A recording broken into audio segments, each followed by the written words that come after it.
here's what's wrong with Peter popcorn. Oh, You've yeah, all that's seen the fresh popcorn. Oh, real fresh, right? Yeah. Just Show it!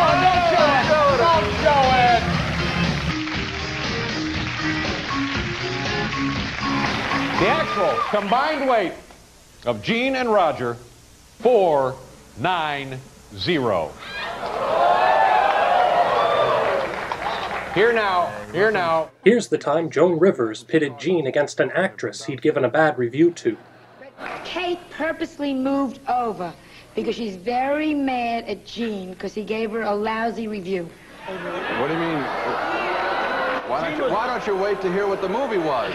Windy City. Raj, did you like Windy City? Windy City was one of the worst movies that I've ever seen. I'm really afraid of it. And I feel sorry for her because it was a part that if Meryl Streep had been in, she couldn't have done it well. All right, so there. So you should say something like that it's not the actress's fault. Anybody. Well, now wait a minute. It is the actress's fault for picking the script. He says with the sound off, it was great looking at Kate Capshaw. I agree. But with the sound on in Indiana Jones and the Temple of Doom, I didn't like it because I thought her voice was whiny. Come here, you. Come here. Sit on Uncle Roger's lap, will you? Howard Stern had a model come out to give Roger a rise. Look how jealous Gene looks. Look at you. Look how happy you are. Look how firm and flat her stomach is. Stay right where you are. We could chat about, the modeling business. Because now you're seeing the real Roger. Siskel and Ebert weren't afraid to give as good as they got by Howard. I'm a very simple man. I know. I'm a simpleton. I'm a simpleton. You can laugh. There's a big silence here because That's what I nobody like. is disagreeing with you. All right. There's no argument in this You're room. agreeing that I'm a simpleton. All right, very good. This is a P-Touch 3. This is the kind of keyboard that you can type into, and out comes a professional label. All right. How many labels would you need to have around your house in order to amortize the cost of this machine? Listen, listen, don't listen to these two guys. You know what Howard does in his house? What? He puts the word cup on the cup so he'll know to drink out of it. That's very true, I do, because of the P-Touch. Plate, fork, knife, spoon. Look how funny he is. For contrast, look how dead the energy is when Gene and Roger are on Arsenio Hall's show. It's chock full of awkward moments and dead air. Basically, you all save us money. That's your job. That's one way to use us, yeah. If you agree with us. If you don't agree with us, we waste your money. Yeah. Well, okay. I don't want to get into my own opinions because I'm here to talk to you guys. Hey. You two guys should have like a movie. Because you all have the best chemistry of anybody. But who would play us? Perfect setup for a joke, and Arsenio can't think of anything to say. Well, we know who John Candy would play, but who would play me? Good thing Roger was there to pick up the slack. High five, Rod. Our first guests tonight, ladies and gentlemen, are the very reason we have two chairs.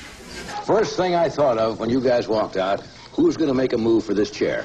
I'm curious here. How did you decide who sits where tonight? I would think there's always sort of a... I've come on the show 3 times before, so I get pride of place. The next time we come on, Gene can sit here. Do you remember who sat here the last time? You sat there the last time. No.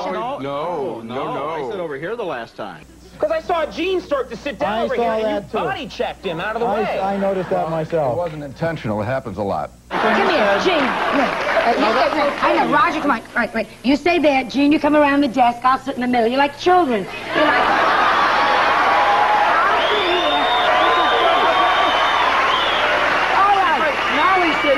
I'm looking in the number 1 chair, and we'll be.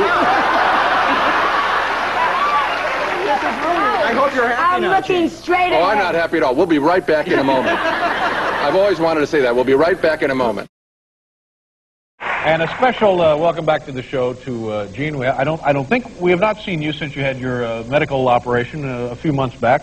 Yeah. Well, I thought I would not recuperate here on the set. Right. I only wish I could turn into Nurse Drew Barrymore right now. Hello.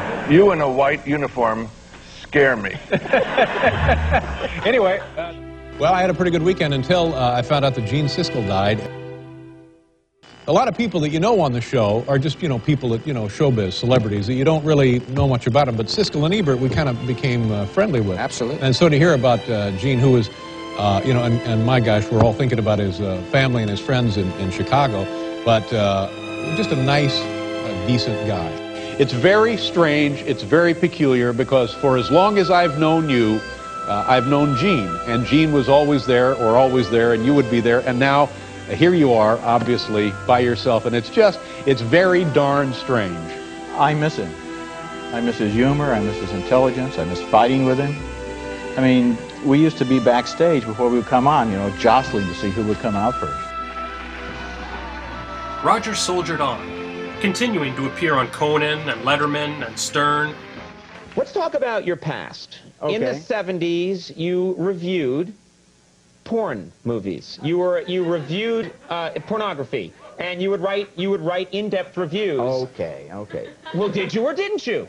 This is nothing to be ashamed of. I don't know why you're getting so defensive. Because it sounds like I worked for Hustler or something. No. This was legitimate. But did you use the thumbs-up scale back then, or was there another? No, we were still using stars in those days.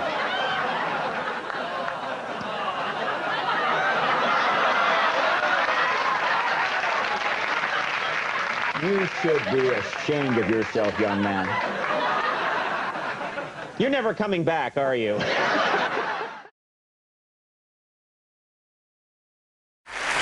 These are my words, but this is not my voice. This whole adventure has been a learning experience. Every time there was a surgery that failed, I was left with a little less flesh and bone. Now I have no jaw left at all. While harvesting tissue from both my shoulders, the surgeries left me with back pain and reduced my ability to walk easily. Ironic that my legs are fine, and it's my shoulders that slow up my walk. When you see me today, I look like the Phantom of the Opera, but no, you don't. It's beautiful.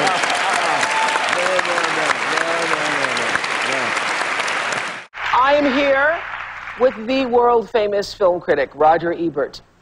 But the era of great appearances are over. Like Laurel and Hardy or Abbott and Costello, the magic doesn't last forever. Tonight on Late Night, join David Letterman and his guest, comic Jay Leno. So be thankful for all that you got to snatch a moment of. Who is the easier to work with of the two of you? I am, according to a psychological profile conducted on the Oprah Winfrey program. He does see you as sort of disagreeable, difficult, but very intelligent, creative, insightful. At the core of our relationship really is respect for the job that we do.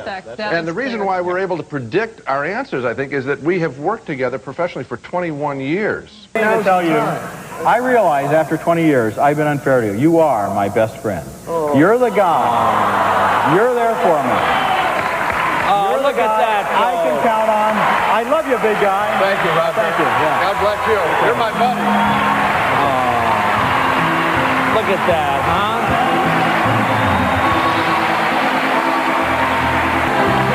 Siskel and Ebert, for the first time anywhere during the polka. Come on, Sharon Stone will be here.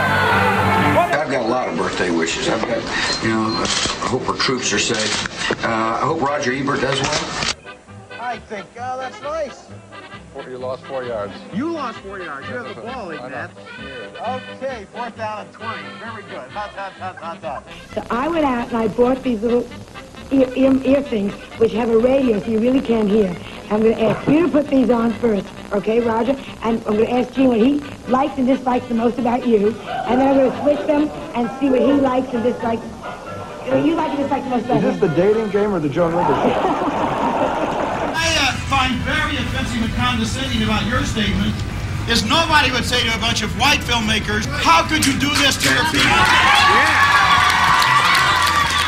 What are you doing regular job? Like, what are your ambitions? You model and I'm sorry for embarrassing you. No, you're not embarrassing me. Actually, Howard is embarrassing me. You're about the only good thing that has happened to me in the last 10 minutes.